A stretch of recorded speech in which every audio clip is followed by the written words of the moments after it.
I'm going to allow I'm going to allow her to introduce herself even further, and you can add any information you want to, or share any information about yourself with the team or with the group here. Hey, hey, good afternoon. Good afternoon, everyone. I am so excited. Thank you so much for inviting me to be a part of this wonderful session. I will apologize for my 20 minutes quick. I talk a lot, so it's going to be interesting to see how I can actually get through some information in 20 minutes. So just a little bit about myself. I am Nicole S. Turner. Yes, I am the author of Simply Instructional Coaching. It is a book published through Solution Tree, and I have a couple other books with them as well. I have been in the field of education for about 18 years.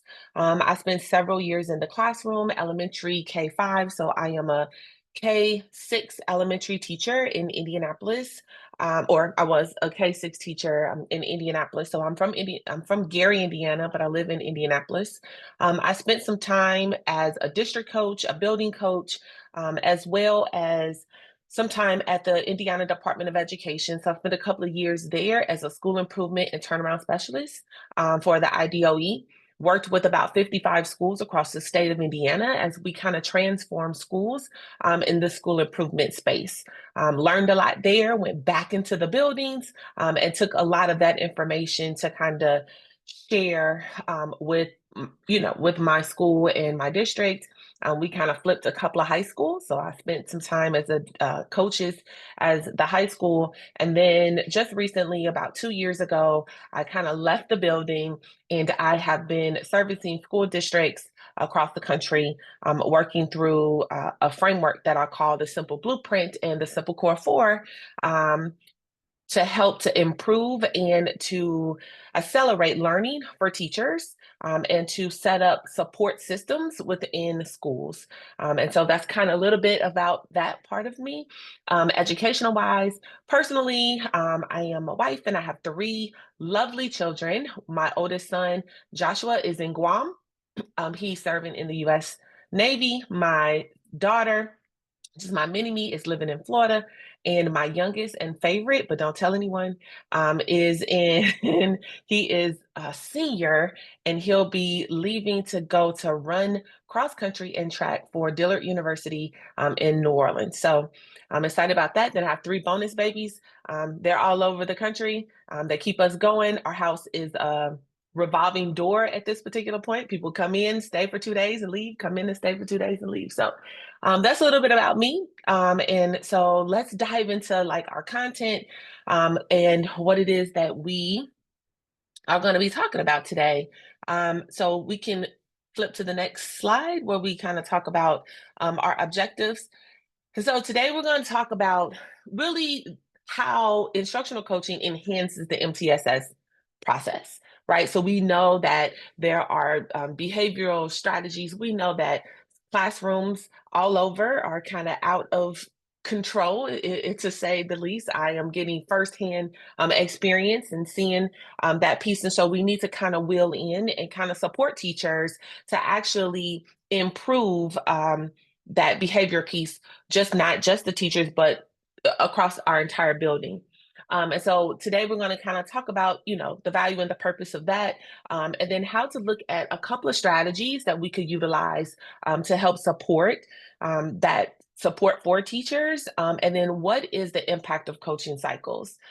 My work definitely involves really working through coaching cycles with teachers and coaching coaches to coach teachers. So that's kind of where that work, and also helping leaders to support this process as well. So we could go to the next slide. That'd be great. All right. So we here are going to talk about the value of instructional coaching. So what is coaching cycles? I know that the question was asked, if Maya, right, had asked about like coaches and coach and what they are. So let me just kind of give you my definition of what a coach is. A coach to me is an external eyes and ears to give you a different perspective. Okay, so they're external eyes and ears to give you a complete different perspective. And it's not that what you're doing in the classroom is right or wrong. And it's not what the teacher or what you are observing is right or wrong. What it is that you get to actually tell them a different perspective based on your experience. I tell teachers a lot in schools and coaches is that every single school has its own climate and culture, right? And it's all based on who is there, like who is the leader, who are the teachers, and they bring all of their experiences to the table. And so, as coaches or as leaders, as support people in the buildings, we also bring our experiences. And so that's kind of how or what it is that we do and what coaches actually do. So they provide you with an external perspective to what it is that you don't see. So teachers, a lot of times when you're in the classroom, you don't get to see what is all happening. You only see it from that one perspective, where the coach is actually there to see it from a different perspective, and then you kind of have conversations. And so what happens within that conversations becomes that coaching cycle. And so there are several different coaching cycles that are out there. I mean, they all have the same basis: planning, observation, support, and reflection. Like, it doesn't matter. You could do Jim Knight's impact cycle, you can do my PAR coaching cycle, you can do cognitive coaching cycles. Like, whatever it is that you have, there are the basics of it. There's some type of planning, there's some type of observation and supporting, and there's some type of reflection. All right. And so that is kind of where we want to lay the foundation piece of that, of a coaching cycle. So that's pretty much the structure of what it is that we have as far as the coaching, the cycle piece. Um, is anyone familiar, or have they implemented any specific coaching cycles? So if you want to, in the chat, can you just let me know if you have experience with actually implementing a coaching cycle? And if so, like, which coaching cycle have you implemented?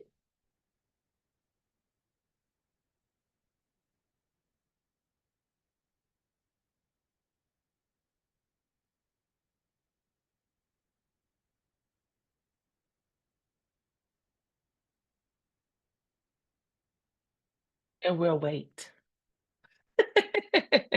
It's kind of like when you're on the game show and it's like dun, dun, dun, dun, like the Jeopardy. All right, okay. Lots as a former reading coach, coaching labs, yes. Grade level coaching rounds individuals. Our instructional coaches working with teachers on learning progressions. Love that. Absolutely love those pieces. Yes, all of that is kind of the coaching cycles. And if you know those coaching cycles, the structures are the exact same, right? So planning, observation, support, and reflection. So in that in that little piece, so we have some cognitive coaching people. Yep. Okay. So peer mentor coaches. All right. Promoting the goal setting and reflection classes on cognitive coaching. That's great. One thing that I want to make sure that you caution on is making sure that you actually implement the full cycle. So I want to make sure people understand that, because I see someone says that the peer mentors and coaching for new staff. But what we want to make sure is that we go beyond just setting those goals and just that cognitive, that goal setting piece, to the implementation, because that's where the change happens. And a lot of time we get caught up with, we're going to plan this out, we're going to observe and give feedback, and then what? Right? And so that's where the coaching gets lost and there's no change in the behavior. And so we want to make sure that there is change in the behavior when we are looking at the structure. And that's the actual purpose of that. Right. So if we go into the purpose of coaching cycles, it's not just to have great conversations and set goals with people and let them know and give them external eyes and ears of perspectives. No, we're looking for it to change in the classroom. There has to be some type of evidence of as we call it, evidence of what's happening in the classroom, or evidence of the behavior change that's happening in the classroom. So teachers have to actually implement this stuff. So I don't want you to walk away from this and say, oh, we could do coaching cycles and this is going to be great.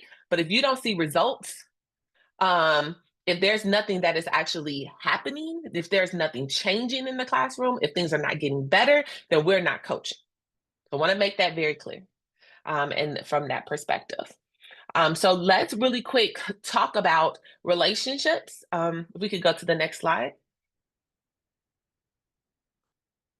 I think it's back. Yeah. So relationships are important when we're starting to build those relationships with our teachers. So I come from a background, this has always been kind of controversial a little bit, I guess for me. I don't know if it's controversial for everyone, but it's definitely been controversial for me. So a lot of coaching gurus that are out there, they all say, okay, we have to build relationships with teachers before we can coach them. And that is great. We do want to have great relationships with our teachers. However, I've always worked in a district where we had to make change happen now. Like our kids didn't have an opportunity for us to sit and to wait and deal with and for me to say, oh, I love your dress today. Oh, you look so beautiful. Oh yeah, I'm a coaching person. Come through. Like I can help you. Like they were never going to ask me any of that. They were never coming to say, hey, Nicole, I need help. No one is going to do that, but yet and still they were down the hallway screaming and yelling and barely hanging on. All right. And so for me, building coaching relationships, I actually do coaching relationships or build coaching relationships as I coach. And I talk about that in the Simply Instructional Coaching book, where we can, dive into those relationships at the same time because as I say all the time, we don't manufacture cups. Right. So we don't have the opportunity to say, hey, stop the line, just stop it, and redo that all over again. We don't get that option because the more time that passes is the more time that students are no longer getting it's time wasted as far as their education. And so we have to will in and help and support those teachers for them to actually make those changes immediately so that we could move forward. Right. And so we need to maximize the instructional time and those instructional minutes because we don't have many. We don't have many already. And so for us to kind of do that, we have to build relationships as we're coaching. Now, does that mean that you are going to come in and be authoritative and tell a teacher that they're not doing it right? Absolutely not. That's not what we're doing. And we're also not creating Stepford wives. So I say that all the time. If you go back into that movie, it always brings me to the scene where they have the scene of the out and they're all in the grocery store and everyone is moving the exact same way up and down like the frozen lines. And that's not what we're doing. We're literally helping teachers become the best them. So I always tell the story about me and my co-teacher. I used to teach math and science and she taught ELA and math and we taught sixth grade together. Now, if you can get just a little bits of knowing who I am, or just from me, I'm loud. Like I got music going, kids are coming in. I'm like, what's up? Good morning, let's go. She was very, very, I mean, we looked like, if you ever saw the movie Twins, where it was one short and one tall, but they were like the twins, that's how we were. Like she was very short, very calm, very down-mounted. In the morning, she had her cup of coffee and she's like, good morning, good morning. I'm like, good morning, what's right? They all came into my classroom. Same group of kids. When they were with me, they were loud. They were doing their thing. We were, really, really big. And I was always using manipulatives and activities and projects and games and all of that. And when they went to her classroom, they were very calm and writing and they had the relaxation music, right? Same kids, two different classrooms, two different teachers. And that particular year, our principal got the award for the highest gains in the entire district, for double-digit gains for the entire district of those sixth grade students. Now, I say that because as a coach, one coach, if I was trying to replicate who I was as a teacher, then you would come into my classroom, me being loud, doing games, you would say, no, this doesn't work. And you would go into her classroom if you were me and say, oh no, this doesn't work.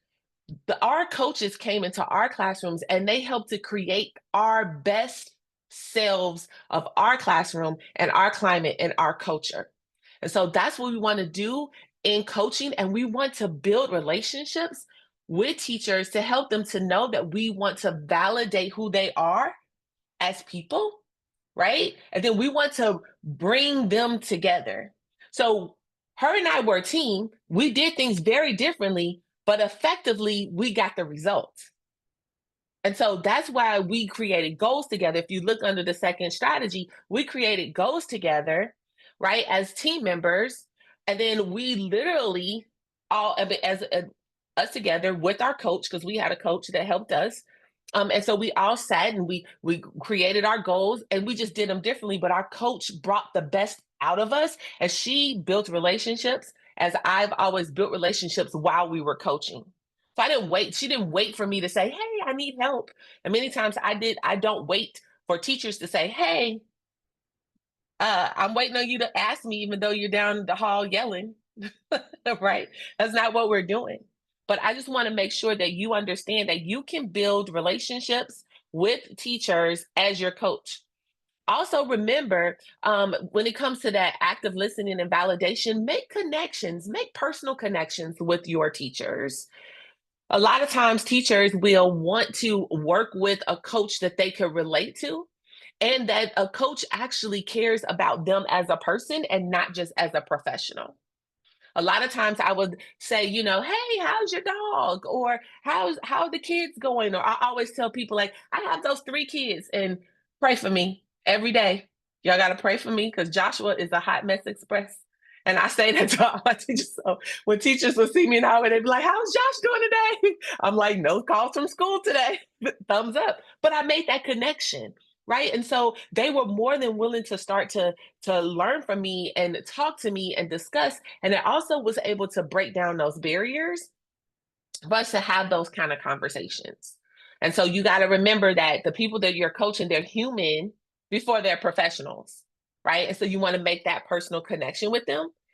So you want to make sure you do that. Also, think about the wording and the way in which you provide feedback.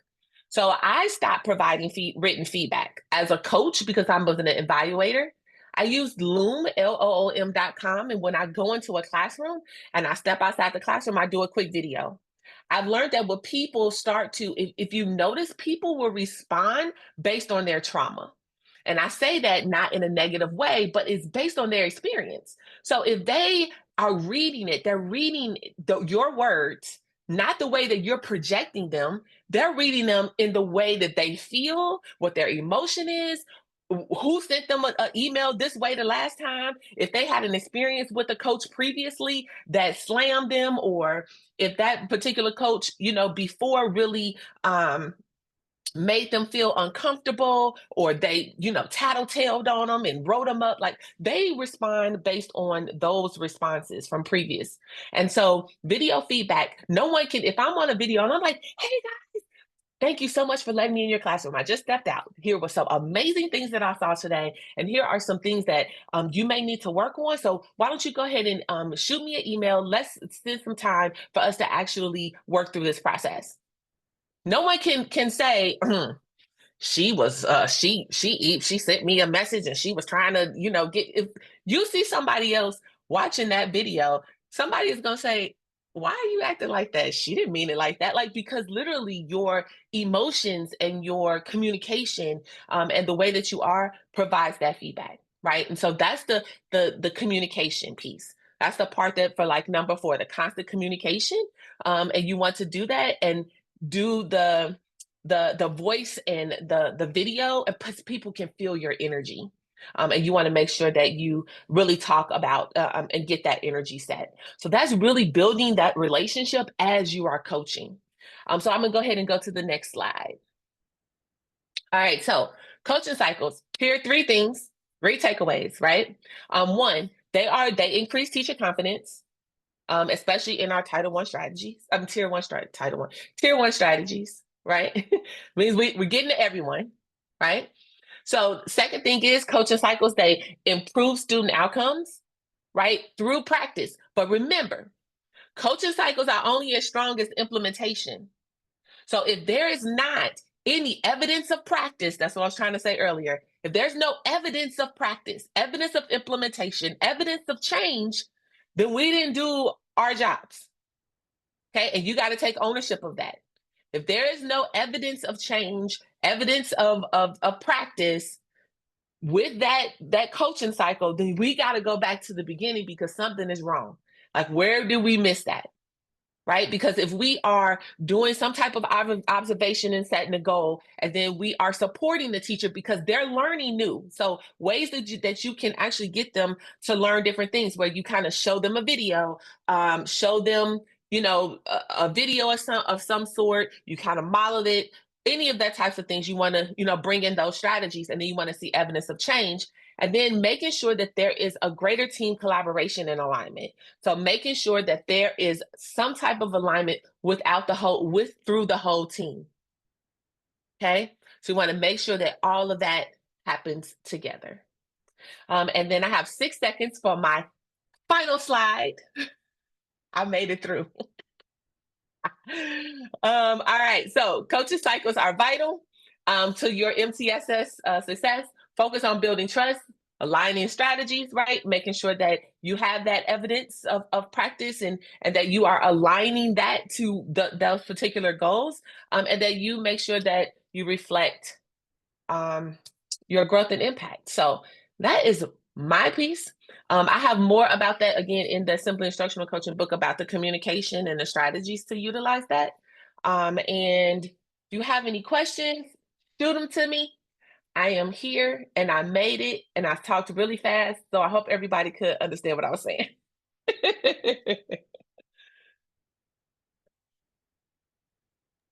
Couldn't find my unmute button.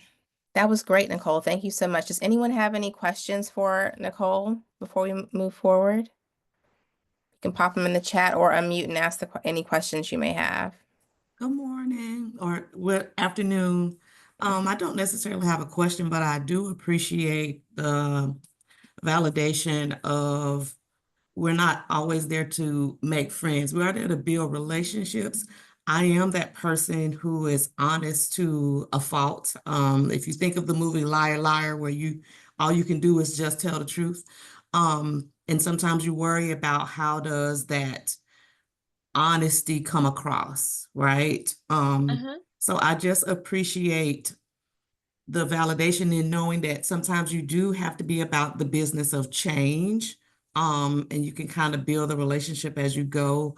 I'm just in a new role where I try to suppress is the best word I can think of, right? Some of that, but then it makes it difficult for me because there are it's like sitting on your hands, where there's just some honest things that you have to say. So there are just some key takeaways for me so that I can kind of manage how I communicate with teachers, the urgency, but also still not breaking relationships. So I just appreciate hearing that, it just kind of is freeing that you're going to have to be true to who you are, but you Yes. figure out how to navigate that in a way, because at the end of the day, you want the work done. You don't want people resistant to change or the work simply because of a broken relationship, So I appreciate that today. No Thank you, problem. Kendra. Yes, thank you. Really quick, just a response to her. I'm one of those. I'm just the one that's just gonna let it out like it is. And you know what? I always bring it back. I always say that if students, we're not here, we're here for impact, right? And the impact is for students, right? And so if we don't have any evidence that the students are growing, then we as adults have to change in that instance. We have to kind of figure it out. I don't hold my thoughts. Now, I've had to position my words sometimes, but I'm one of those people that I'm just a no nonsense person, and I know sometimes people struggle with that. Some people struggle with the conflict and the all of that. I just didn't, because I came from an instance of I care about you as a person, but right now we're really talking about these students. And so I'm going to validate the work that you're doing. I'm never going to take away the work that you're doing, but I want you to grow as a teacher. And so if I'm helping you grow as a teacher, then the results of that is that our students are growing, right? And if our students are growing, then you're surely not growing as a teacher. You can't say, well, I'm highly effective, and then you got 12% of your kids passing that say they proficient. Like, and I'm not even Mhm. talking about on state exams. I mean, they're not even passing the test that you created. So Right. clearly we got some disconnect here. So Yeah. let's start with the data. Let's Mhm. start with the conversation, around the data, and then we can move into, and then somehow in education, we get highly offended and we take it very personal when Mhm. it comes Yeah. to like, well, our students aren't performing or you're attacking me. And I think to myself, like, if I went to a doctor's office, many times I have been in there where you see specialists bring in other specialists because they want a different person's Yeah. perspective. Mhm. But we in education, it's like who she thinks she is. How she Mhm. thinks she. I'm like, why are we doing this? Like, Yeah. it's all about our kids and us Mhm. growing as people. And so I just want to make sure that we push and we don't hold back, and we do this for our teachers. I mean, our Yeah. students. Yeah, I appreciate that. I think Mr. Rhodes is on here. He can attest to my level of honesty. He definitely, had to come and support sometimes. But again, I'm done talking now. But it was just again a good reminder for me to be true to who I am. I am all about the kids and professional growth. I used to say, well, am I, this pessimist? Because everyone wants the optimist, but I'm like, I'm diagnostic. Like when I'm talking to you, I am looking at what I have observed and I try to be proactive. And so, as you said, taking that different perspective. My background is special education. I'm a reading interventionist and also a focus in curriculum and instruction. And so I try to tell teachers, like, I'm looking at this from a completely different lens. I'm not looking at you and your content knowledge. We're talking about instruction. We're talking about intervention. We're talking about your standard operating procedures, your practices, like those are the things that, impact change. But I'm done. Okay, thank you. We could go all day. We could go all day. Thank you so much for sharing, Tara. Stacy McAbee had a quick question for you too, Nicole, in the chat. It says, if there is no evidence of change, no evidence of, and she wanted you to repeat, Implementation. implementation. Mm-hmm.